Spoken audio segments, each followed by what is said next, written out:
We got our one strike last week in the one pool, and then we had Tampa in the other one, which you couldn't go wrong picking Tampa so far this year because they haven't lost a game. So I'm ready for this week. I did some research. I looked through some of the stuff you sent me. I looked through it on my own, and I've got some ideas. But you have more Survivor experience. So I think that's going to come into play a little bit, like when we talk about this stuff, because I'm a little like early in the season. I try to be a little more risk averse because I don't generally know for sure what teams are.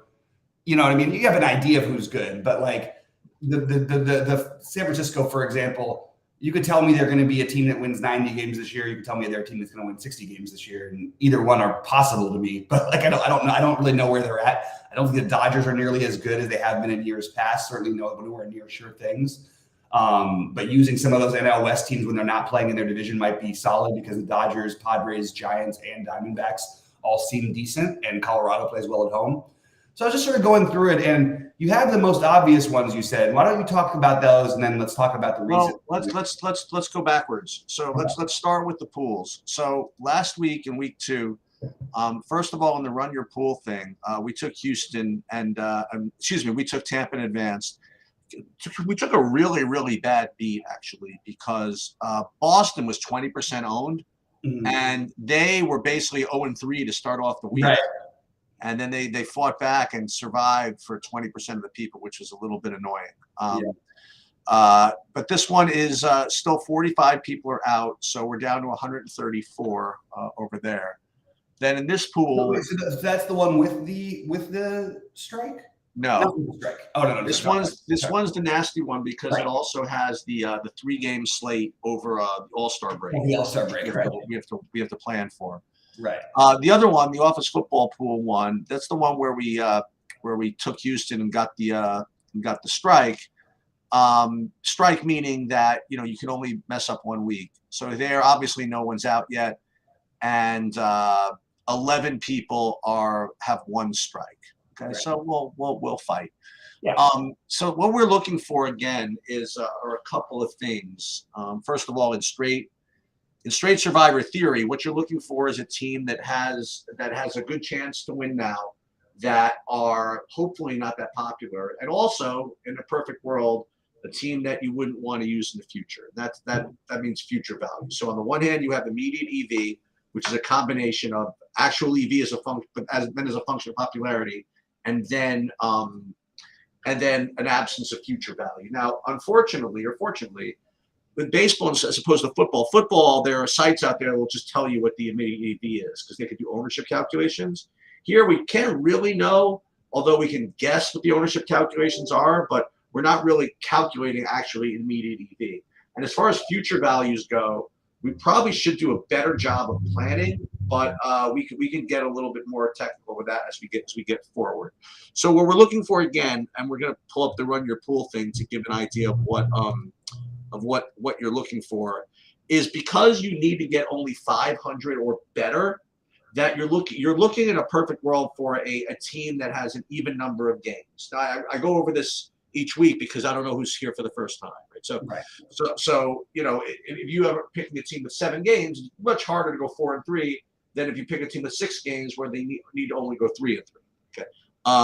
Now there might be some situations where a team is that much of a lock and low owned that you'll play them in a 7, where they're playing 4 games against the Nationals and 3 games against the, whoever, but aside from that, you probably want to err on the side of the 6 games. So what I did at the beginning of the week on Sundays, I emailed Bobby a list of, I didn't do all the 6-game sets. I only did the ones that I thought were even somewhat relevant.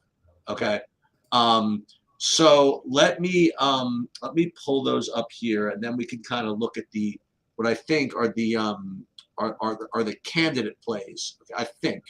Mm-hmm. Now, the other thing that I have is I also pulled up the DraftKings Sportsbook, and it's only because I just want to get an idea of at least we're not going to be able to see what the odds are for the whole week, right. But you'll probably be able to get the first 2 days, so you'll give an idea there.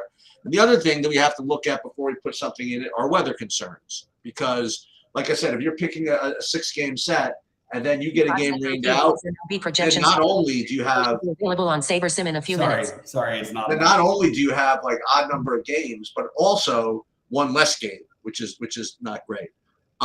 So those are the things that we're considering. And so what I did is I put up in at least my email to you here.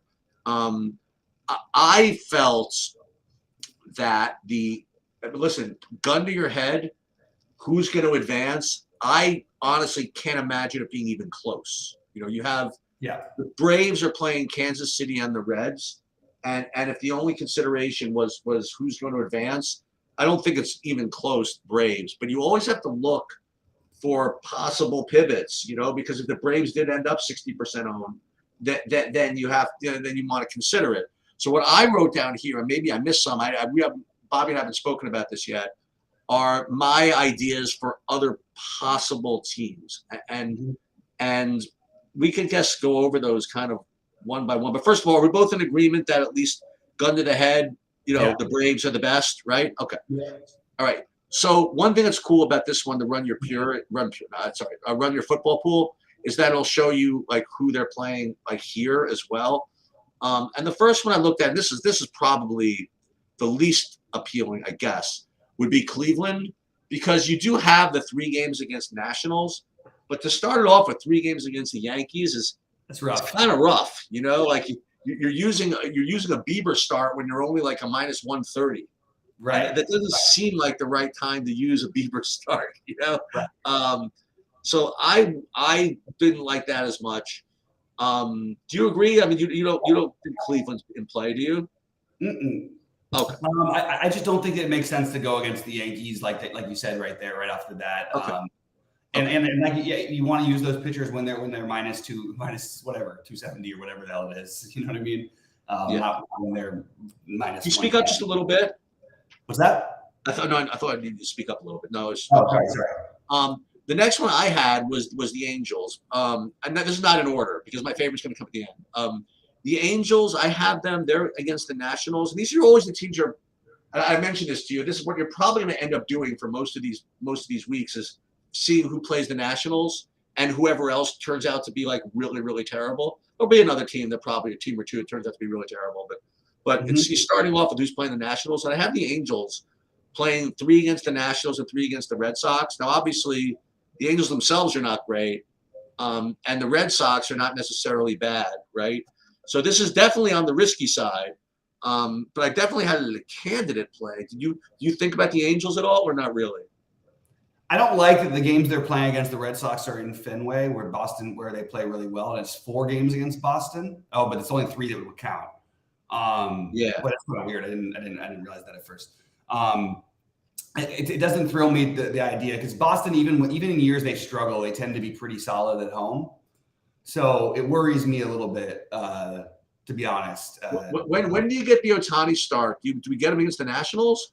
I got to double check with that one. I didn't get to look there yet, but I think that theoretically it should be in 4 days. Yeah, so it should be one of those games against. That would be the only reason I would. Oh, it'd probably be the Red Sox. It'd probably be against the Red Sox. Yeah, well, I don't want that then. You know what I mean? If I was going to play the Angels, I would be like gunning for like the 3-game sweep at Washington against Washington, and then not worry about Boston. You know, so I would want the Ohtani start to be in Washington. I think against Washington. Right. I agree. Okay, the next one I had, and this I don't really like this too much, but is the Dodgers. Just because again, I still think that we can save them. And the other thing is, like you mentioned, we don't really know what San Francisco is. Mm-hmm. And if it turns out that we're wrong and San Francisco is this freaking buzzsaw somehow, the last thing the last thing I want is to start off with a rivalry series with San Francisco. When even years when they're down, these teams play each other very closely. San Francisco really gets up for the Dodger games. Those are the games that are most important for them to win all year long. They know it. They treat every series like it. Just a little bit worrisome from that perspective for me. Okay, so we'll get rid of them now also? Okay. Yeah, I think so. All right.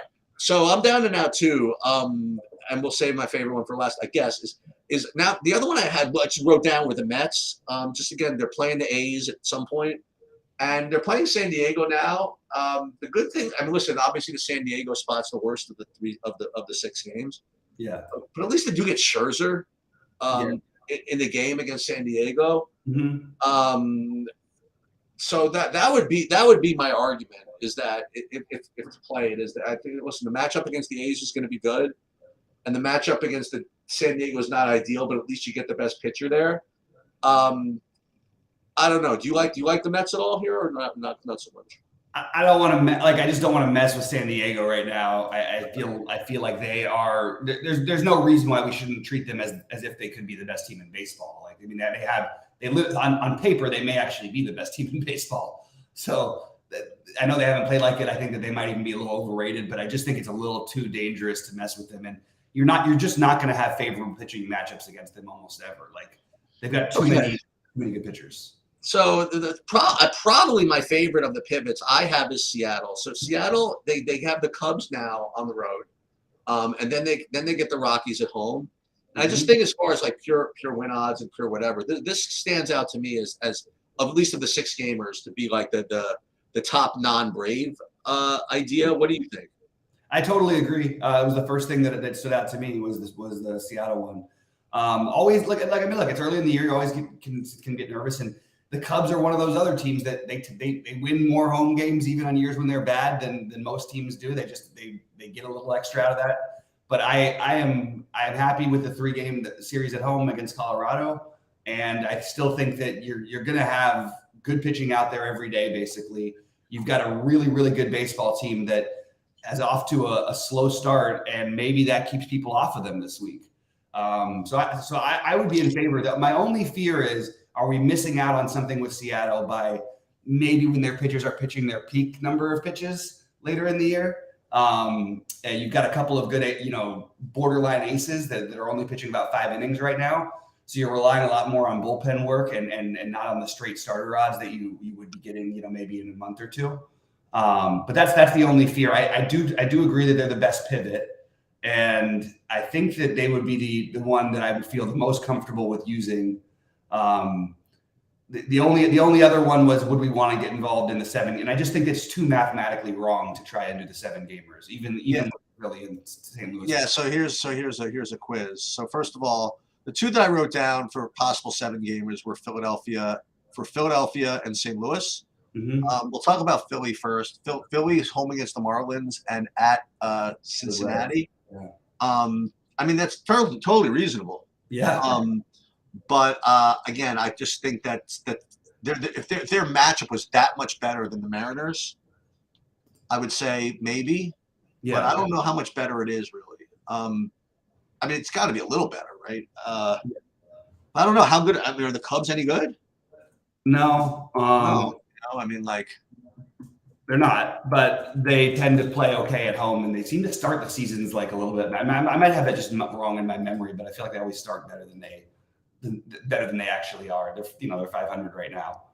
I just want to mention with the Reds, like one thing that, like, I don't think the Reds are good. I don't want to sell the wrong thing here, but so you're going to have Hunter Green against Spencer Strider, in that Atlanta game. That's a game where, like, yes, I think that most likely, even in DFS, we'll talk that day about playing Strider and stacking against Hunter Green. But there's going to be those games where he gives up 1 hit in 7 innings, and strikes out 14 guys or something. That doesn't make me feel like it's an automatic. And I also feel like Lodolo's a weird pitcher. He's pitching he'll pitch like the next one against Philadelphia, and he might be okay. You know what I mean? He might be a little bit one of those weird guys who can pitch a little better than you think. Then you get sort of the Sessa in the bullpen game. But the Braves only have announced their starters. They don't know who's starting game 2 of that series. We don't know who the Phillies will run out there for theirs. I guess I'm sort of provoking the thought that maybe the Reds have a chance to maybe not be quite as bad as people think. So here's a calculator. Here's a site that we're going to have to come back to. So this you can get this anywhere. We could either do this by hand, but just to illustrate a point. So this is a binomial probability calculator, just to show you the difference. Let's just say you have a team that's going to play 6 games or 7 games against another team, and let's say you average out, they're like a 60% favorite each game.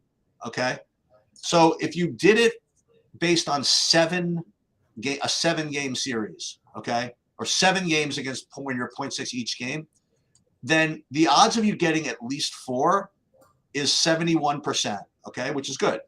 But if you change that, and let's just say that you have a 6-game series and you want to only get a minimum of 3, hang on, we have to redo this. I already know the answer, but yeah. If it's 6 trials and 3 successes, it's 82%. Right. Okay? So that's the difference between when you're playing a 6-game series versus a 7, all else being equal, is a full 10% better probability. So the point is that we could go for a 7-game series sometimes, but it really has to be like significantly better than the 6-game series. The other thing I would mention, by the way, so the other one I would look at as far as a 7-game series would be the Cardinals, because they're home 4 against the Pirates and at the Rockies. Now, obviously, it's kind of annoying to ever play against the Rockies, right, at Colorado, because there's so many runs that go up there. There's so it seems like a lot of variance. But the other thing, again, and we always have to remember this, is to keep in mind is that if you look ahead this particular pool to the July All-Star break, when there are only 3 games, you have Cardinals home against the Nationals that week. Okay? Yeah. So we at all costs want to save St. Louis. You'd like to say St. Louis, yeah. For that, all right. And it's possible. Who knows that towards, let's say the Padres are no good, then the Phillies is the only series that's 4 games during that All-Star break. I don't know which side of that you take. That's the problem. What? I don't know which side to take. I don't know if you take Philly or the right. That's true too. I mean, it's very possible. Right. So these are the Cardinals is just a team that you're just going to have to just hold in this pool, right? The other pool is a little bit more calm because even though we have 1 strike, I don't think they even play. They don't even have I don't think they even have All-Star Week on their calendar. You know what I mean? It's much more. And I know these guys that run your pool thing, their whole modus operandi is getting as many people out as possible, which makes sense. You know what I mean? Like, the less they have to hold money, that's that. So I think that it's clear that we should either go uber chalk with Atlanta or probably best pivot in Seattle. I think I know what I would like to do. I think we should probably play 1 in 1 and 1 in the other. If not, we should just play. What I would probably suggest Seattle in both, right? So if you want, I mean, we could play the chalkier Atlanta in the pool where we're already got 1 strike and we just really need to win. Well, the thing is though, why not go? I actually think maybe we go higher risk in that one because we've already used up that. So that's the other way to think about it. Right. The only thing that I was a little concerned about again is that. And to maybe make the argument to go Seattle in both is that you do want to get at least some degree of difference. But the problem here, and this is again, if this were NFL, I would know exactly what to do. Right. No. If this were NFL, I would probably not take Seattle because I think if this were a really, really super sharp pool, everybody would see what I see, and Seattle would end up being extremely popular. Right. Because they're literally the best. It took us 5 minutes to figure it out, right? That Seattle's like the best pivot. So I think that there are going to be people that play Seattle as opposed in addition to Atlanta. So if we were really playing aggressively, you would take neither of these teams. But I think what's kind of neat is that I think playing Atlanta also. You know what playing Atlanta also does for you? It takes you off of them later by force. You know what I mean? Like there's going to be another week where Atlanta's going to be really popular. Yeah. And it'll take you off of them, which is kind of what you want. So I don't know. Were you thinking of doing the opposite? You were thinking of going Seattle in the pool with the strike and Atlanta in the pool with the whatever? I think since we already have the strike, it would make more sense to go higher risk in that tournament. Okay. And sort of go for it. You know what I mean? So to me that looks like the spot I would prefer. It'll be interesting. You'll see when we talk about our DFS stuff today that this series with the Cubs is it does worry me a little bit, like just to be honest.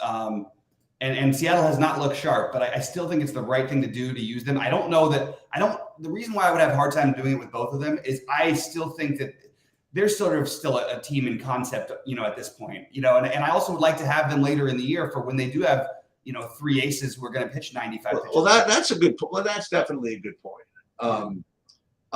So why don't we do that? Let's do what you said. I think that's reasonable. I think that, so we're in the pool with the strike. We'll do this one first. So picks in the pool with the strike. We'll go with Seattle. Seattle, say picks. And then here in the pool with no strike, with no strikes, we got to go back to the right week. Hold on.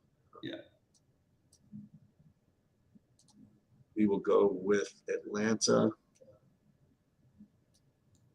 Here's one for you. What percentage of people do you think end up with the Seattle? I'm just curious. I think a lot. You think so? Yeah, I think in this particular, I'm going to predict in this pool that it's 50% Atlanta, 30% Seattle, and then the rest spread out. Oh, you think that much for Seattle? Okay. I do. We'll see. I just want to point out Seattle has a worse record than both the teams they're playing. Just kind of an interesting thing to throw out there. I think that also people might do the Cardinals. Yeah, that's what I think will happen, and I actually think it's such a big mistake. I really think it is. It would take like something outrageous to play the 7 gamers when you have this many six gamers to choose from. Well, I don't even mean that. I mean, in this pool, like I think it's so important. I know you don't think that like that. Oh my God, you think the All-Star game is so far away, but it's really not. It's only like 15 weeks, and you're still, remember, after like 12 to 13 weeks, you're still playing like favorites every week. Yeah, right. So you'll get there. I mean, maybe you won't get there, but there'll be people. This will not end unless listen, if we take Atlanta here, and 30% on San Diego. I mean, San Diego and Seattle could lose. You know what I mean? So yeah. So the point is that you really want to save St. Louis. Now, but here's another thing to think about. Again, this is like really just this is what Survivor Pool is all about. Is that if however many people are alive in that week that have St. Louis available, they will all be taking them. Right. So it comes maybe at the end of the day, we might end up even fading St. Louis. But that's end up being the right thing. Yeah. Yeah, you save them, and then you say screw it. You don't play them anyway. Yeah. And then when you get down to that point, this other report here of a pick availability will become more relevant. Right now, you can see obviously that only 53% of 53 entries have Tampa available, right? Because we will use them, and this is going to become like much more telling as we get kind of later when you see like how many people still have St. Louis, how many people still have the Phillies, these are the other teams that might be relevant on, or somebody else like that week. And you'll see, by the way, like you said, things are going to change, and maybe by the All-Star break, there's going to be, some team that's like awesome, and some team that's not great. Maybe at the end of the day, maybe Houston stinks. I really want to I want to do one thing when we go forward too. Like right now, they're splitting up all these series. Everything is 3-3, road, home, road. And that's not going to be the case all year long. You're going to have these teams with 6 games at home, which is just a much better situation. You think so, right? And while we go now, that's why also, again, leading more to maybe being risk averse early on, because you're going to be able to get these teams with 6 home games. You know what I mean? Having one thing with the Braves reserved for 6 home games feels better to me than maybe playing them in a sneakier, higher variance spot at really high ownership than people think. And there will be good spots for teams like the Angels. There will be good spots, but right now it is a little tricky when you have the 3-3 splits, because there are no, we all know in baseball, you'll end up with playing 20 home games in a row, 18 home games in a row sometimes. But we're just not that part of the season yet. Boy, this would be really big. If we could get, can we get 2 starts out of Castillo in this mix or no? Yeah, he should be. He should start twice. Okay. And he's their third. He's not even their top 2 pitcher. Like, that's the funny part. That's what's good about Seattle. They're going to be tough all year because they've got those 3 guys. Kirby and Gilbert, right? Yeah. But yeah, so I'm excited. Hopefully we can survive and then start making some even tougher decisions next year. All right, sounds good. All right, so listen, if any of you have any comments on this, just fire it up in the Discord. Yeah. And listen, I know general Survivor theory like really, really well, but baseball, this is my first, as it is Bobby's, and we're just learning, So anybody has any thoughts on this, we'd be more than happy to listen. And if anybody wants to put a map together of the strength of schedule of all these teams, like going forward, that would be obviously very nice too. That would be awesome. I think that it's still at that point where we're still trying to figure out who these teams are. That's the only thing I worry about, But yeah, sure. I hear you.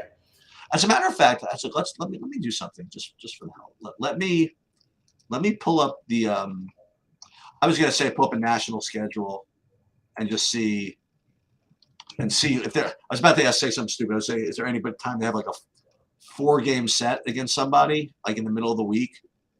That makes sense. There probably will be some. Yeah, let's see. National schedule 2023. Let's see. Washington National schedule 2023. So let's take a look. So, like, for example, they have 3 against Pittsburgh. They have 4 against Chicago. That could be interesting. And it's throughout the week, right? Monday to Thursday. Right. 4 games against the Cubs. So if the Cubs are mediocre, maybe actually that's going to be pretty soon, within a couple of weeks. I'm looking specifically against like kind of the weaker teams. Like, they have 3 against Detroit, but that spreads over actually Friday, Saturday, Sunday. That's interesting. Right. No, only 3 against Arizona. Let's see some of these 4-game sets here. Now we're already into July, so I'm not worried about that yet. Okay. So the only 4-game set that they have was against Chicago, so that could put the Cubs in play that week. I don't really know who's worse. Could put Washington in play that week. It's like I know that's a little bit what's tricky. What's tricky is that I think we'll have some more clarity on that as things go on, and some of these teams are going to just trade away all their top prospects that are even. Anybody who's playing is going to be gone for some of these teams. And so this one's fun. So they have 3 games in Arizona. So I wonder who else Arizona has that week. Maybe Arizona could be in play. Yeah, that would be the kind of week you'd want to play Arizona, as long as they don't play the Dodgers, Giants, or especially like you said, that's a tough division. So if you could somehow get away with playing Arizona, yeah. Oh, so the rest of that week is at Texas, which is a little annoying.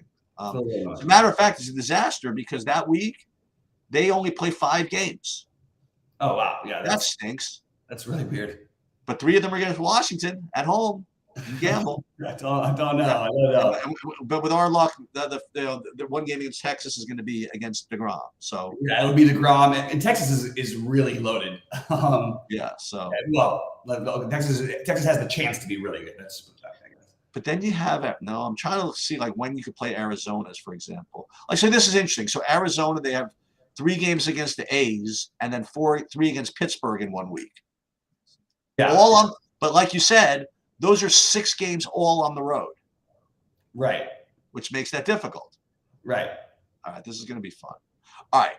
So we need someone to help us like look through the schedule and stuff like this because we don't have time. Well, there's other things that I already took in. Like I'm trying to take into mind, like Colorado. Like you don't really, in general, I don't think that necessarily. Like I actually think that because they're going to have so much.